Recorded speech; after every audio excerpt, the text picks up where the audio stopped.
ہم کریں گے ہر مظلوم کی حمایت۔ السلام علیکم، میں ہوں حرین فاطمہ اور آپ دیکھ رہے ہیں حمایتی نیوز HD چینل۔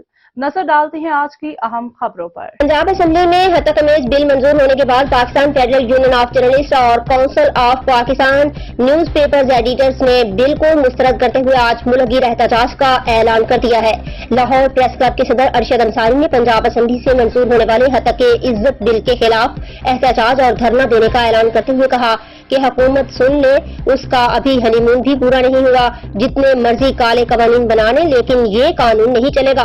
اسمبلی کے باہر گفتگو کرتے ہوئے صدر لاہور پریس کلب نے کہا یہ بل جمہوری نہیں، بل کے خلاف جوائنٹ ایکشن کمیٹی کا دوبارہ اجلاس ہوگا جس میں نئے لائحہ عمل کا اعلان کریں گے۔ انہوں نے کہا کہ یہ حکومت 5 ماہ بھی چلنے والی نہیں، یہ اسمبلی بھی نہیں چلے گی۔ حکومت اپوزیشن میں ہو تو آزادی صحافت کی چیمپئن بنتی ہے، یہ سیاست نہیں سرکس ہے، تماشا ہے۔ انہوں نے کہا کہ اس بل کے خلاف صحافتی تنظیمیں ایک پلیٹ فارم پر ہیں، ہم پنجاب اسمبلی کے باہر بھی دھرنا دیں گے۔